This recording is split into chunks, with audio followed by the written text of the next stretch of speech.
Hi, I'm Rupal Tanawala, Chair of InnoPower Conference, and I'm joined here with Tracy Barnes, Chief Information Officer for the state of Indiana. Welcome, Tracy. Thank you, Rupal. Tracy, let me know a little bit more about your role. So as Rupal said, I serve as the Chief Information Officer for the state of Indiana. I've been in this position for just over 15 months, serving on the Governor's Cabinet, and also as the co-chair for the Indiana Executive Council on Cybersecurity. So very focused on providing the technology services across state agencies and helping push policy forward around technology and cybersecurity initiatives. So Tracy, one of the key focus for the state of Indiana has been, tech innovation. And of course, one of that sector is growing such a fast pace. Let me know, how does that fit in the growth of overall organization and with the vision for the state? Well, innovation is key, right? And the technology space in that sector has moved so forward so aggressively over the last 20 years. The world that we live in today, technology rules and controls everything that we do. From our phones to our computers to our homes to our agricultural footprint, everything in this world is based around technology at this point. Computer chips and various tools of that sort are really crucial to what tomorrow is going to bring and the future potential. And we have to be as aggressive with our staffing and our expertise and our education to make sure that we can keep up with that train. Citizens across the state look for services, and that's what our role is to do, is to help our agencies provide those services for technology's sake. And it takes some significant investment and experience to make that happen. Our teams are aggressively working on certifications, staying engaged with the trends of the technology. Even though we're a government agency, it's still imperative for us to follow the market and understand where the technology is going so that we can help lead the agencies and help make sure that we can all take Indiana to the next level. So Tracy, one of the things you just mentioned, that there are probably more than 100 agencies, in our earlier conversation. But one thing that none of the organizations were prepared were for the pandemic. And I know the state has done a phenomenal job in the last 1 year. Can you tell us a little bit about, starting from moving everyone to work remotely to answering the challenging questions that we had to answer for the pandemic? Sure, Rupal. That's a very great point. Pandemic came out of nowhere. The state was moving forward in our typical normal fashion, and we're presented with a challenge and an opportunity as well at the same time that really elevated technology to a level that it had not seen, in my opinion, in over 20 years. From trying to get 30,000 employees prepared and enabled to work from home and work remote, quickly sliding into contact tracing and trying to understand how do we keep track of individuals that have been exposed. After that, we got hit with the significant volumes of unemployment transaction processing and the fraud that comes along with that as well. Moving into election systems, and then the massive cyber breach of FireEye and SolarWinds, and then rounding the year up with the vaccine management system. It's been one significant project after another. Projects that would typically we would have taken a lot more time to spend very diligent intention on making sure we were doing proper project planning and proper implementation planning and structure. We had to move very quickly. We had to make some quick decisions. We had to really put our people at the perfect position to say, let's make a decision, let's move forward, let's get this done. Our citizens need this, our states need this, our corporations need this, our state agencies need this in order to help deliver those services. From things of chatbots and artificial intelligence, various tools and technologies that had only been in pilot programs across the state.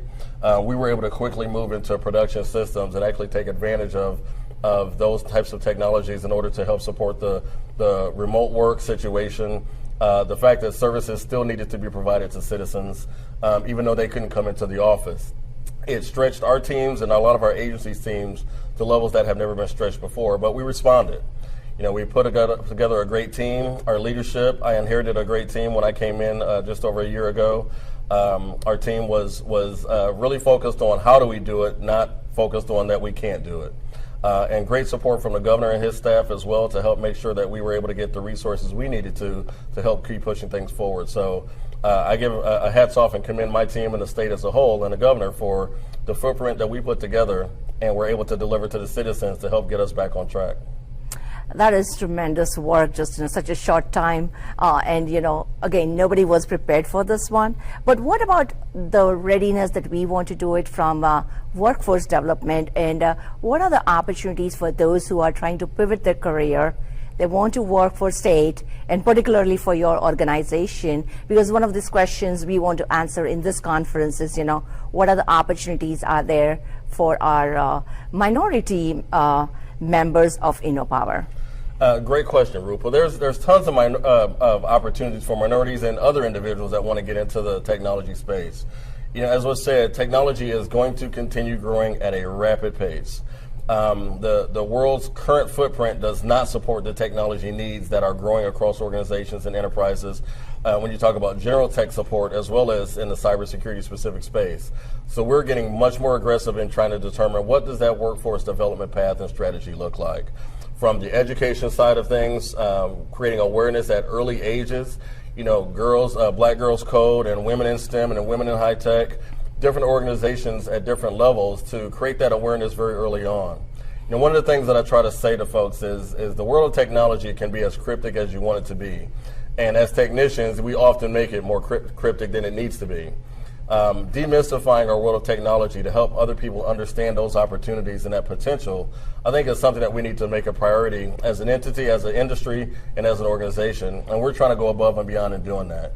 My office has the what's called the SEAL program, State Earn and Learn program, which is an actual federal approved apprenticeship program that brings individuals in that may not have any technology background and may have had a career in another industry space. And we invest in them for a good 12 to 18 months to help them transition into the tech space. And so it's not just my organization that does that. There are plenty of organizations across the state that are doing that around technology and around other areas. We partner with organizations like Ivy Tech University and the individuals over there, the programs that they're putting in place to provide extra training around cloud technologies and tools, cybersecurity awareness, and all the great technology buzzwords that are proliferating our world today. It's up to us to make sure that we show a path to individuals that creates this a reality for them. And we're committed to doing that at IoT. Yeah, and one of the things, because I'm a technologist, and there was a time when, there was a huge emphasis on, having an undergrad degree and go through 4-year college, we all have been through that. But then there are so many new areas that, are evolving where probably you don't need a full bachelor's degree. What are the skills gap that you see that, or you would like to share about that? These are the areas where, there are lots of jobs, whether it's in the state or outside the state also, that people should think about, hey, this is the quick way I can learn new skills, and there is job opportunities, and particularly, those who may not be able to go for a full college degree. I think the biggest gap that we still face, as I talked about demystifying and trying not to make technology so cryptic, is the link that we have between our business needs and our technical needs. And individuals that can have those conversations, I think, will have a future today and have potential today and a future for the long term. As technology gets more and more ingrained in everything that we do, we need more individuals that understand the communication strategies and communication challenges between technicians and between business leaders and business operators. That's where I think there's a very easy transition for folks to come in because you don't have to be an expert technician and you don't have to be an expert business person. It just takes that time and attention and focus to be able to help translate and communicate and document and share information accurately to help push a strategy forward. And often that strategy may end up with a technology result or a new technical system that goes into place, but it has to be driven by a business need and a business focus. There's plenty of programs that are teaching folks how to code in weeks, how to do cybersecurity preparedness in weeks and months, how to understand and build and design and create networks. There's tons of certification programs which are all very valuable when you look at what Microsoft and Amazon and Google has to offer from their tools and such. There's still the big gap between what those teams are going to be doing and what the business teams are going to need. And that's where I try to put the most attention on making sure that we have folks that can bridge that gap, because that value is unmeasurable. The success of any system is going to be based on what the end result of that solution is going to look like. we could, and oftentimes create any tool to deliver a solution and to make something work. The key is how do we make it successful for the business need and for the constituents and the users of that tool that are going to make that difference and help make us much more resilient in the future. Yeah, I absolutely agree with you, because I've been playing the role of, the business user and, business analyst role for many years, so I understand that. And particularly, how do you keep engaging business, even educating them about the new tools coming out and all. And one of the things I heard when we were talking earlier also, that there were two things that were very critical in probably past 1 year is, data and cybersecurity. And again, there is a lot of emphasis on the data, but tell me a little bit about what role data played during your last 1 year challenging time, we had with the pandemic and being able to deliver the data in real time. And often people just look at it as just the data as, for the COVID, but I know your team has provided accurate data to many agencies. So can you demystify that? Oh yeah, that's a big one. We'll try and tackle a little bit of it here. Okay. Data is massive, right? Is if you look at the kind of the mindset of some of the guys before us, like Mark Zuckerberg with Facebook, right? He who controls the data controls the world, right? That's the reality that we face here. Is there's so much data that is being captured these days, but the key is what do we do with that data? And as we went through this past year of pandemic, there were two sides of it that I'll kind of focus on here. There was the side of the data that put those statistics and dashboards out there that showed where the COVID cases were, where vaccinations were being deployed to, where there were lack availability of beds in hospitals, and what was going on the triage side, where we had emergency support and responders. And we used that data daily within our Homeland Security, Department of Health, and Governor's Office teams to make those decisions on where we put our focus and where we had to send extra resources. I mean, that data was crucial in helping us fight the pandemic and helping us do all that we could as a state to get ourselves in better position and prepared for the upcoming vaccine that eventually came out this past December.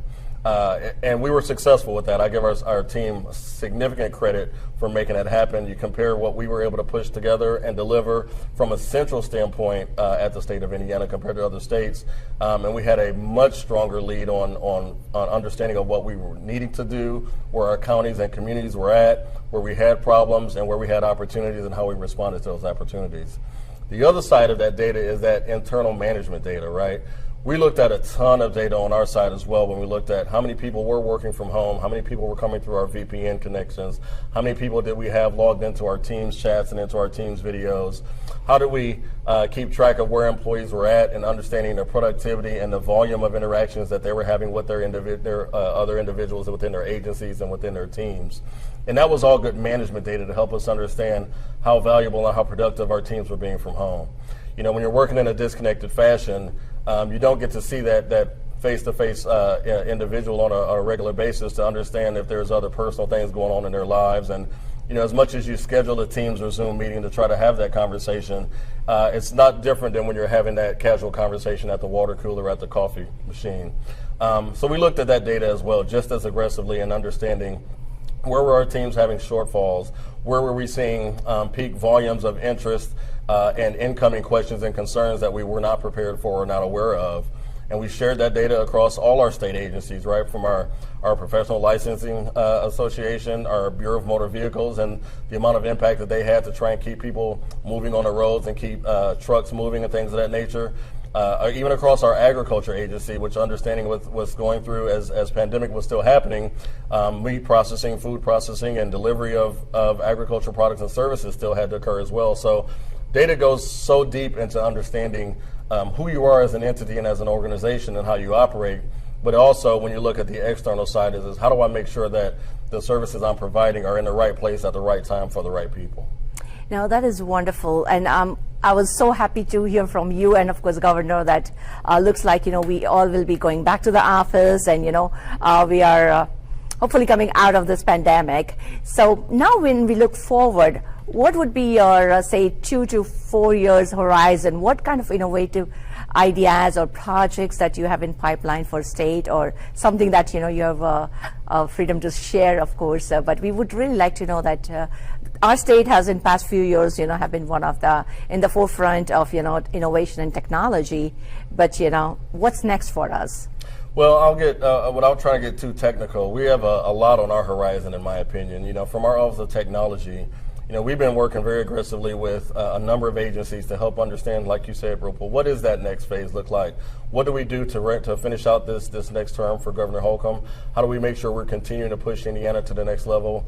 And there were number of initiatives that had been started that either got stalled or slowly pushed to the side due to pandemic or other priorities and such. And so, one of the big ones that we're wanting to get back to is a true central identification for individuals and constituents across the state. You talk about data management and understanding data. Is how do I understand the existence of an individual and look at them separately within one agency without trying to figure out a way to look at them holistically across the state and their entire interaction with the state as a whole, and what services they've been able to take advantage of, what services they've not been able to take advantage of, or they were not even aware of. Better data on understanding our constituents and our citizens and our residents. If we could do that through a central identification tool and standpoint, would give us a lot of valuable information to help make more services available to those citizens across the state. Another thing that we're getting very aggressive on, is really growing and expanding our footprint and utilization of cloud technologies. I'm of the mindset of cloud options, right? So we have a very focused, flexible, multi-cloud smart strategy that we were implementing within our Office of Technology. There are some tools and products that may work better in a Microsoft Azure cloud. There are some tools and products that will work better in an Amazon AWS cloud, and potentially some tools that may work better in a Google or Snowflake or some of the other tools and technologies that are out there. And while I can't get my team to be experts on all of those tools, I think we should be in a position to be more consultative to our agencies to help them understand which cloud is the best tool for them, what's the best footprint for what they're looking for, what's more cost affordable, and what's more effective for what they need. And sometimes that may be even a hybrid cloud type of situation between multi-clouds or even a cloud and on-prem type of service and solution. So it gets a bit technical, but that's something that we're aggressively working on, and we can go a lot deeper into that if we talk about Kubernetes and orchestrations and things of that nature, that we're piloting multiple variations and flavors of Kubernetes as well for some of the tech folks that are out there, because we need to be ahead, right? Is the more that we can be vendor agnostic, the more flexible we can be. I think we can create a good environment for negotiation and leverage, and a good competitive environment to help make sure our tax dollars are being better spent within our technology tools. As everybody knows, technology can often get out of hand, and because it's so cryptic, it's sometimes vendors can try to take advantage of that ability to raise prices and things of that nature. Well, if we don't get ourselves locked into any tool or any technology, it makes it more difficult for them to lock us in. And so that's my goal, is to get us in a much better position that we can have more conversations with more products and tools that are on the market. We can open ourselves up and hopefully attract more individuals because we have a much more flexible footprint with our tool set and our technology needs and such, and help our agencies continue being better prepared for what the next future of technology and government services looks like. Mm-hmm.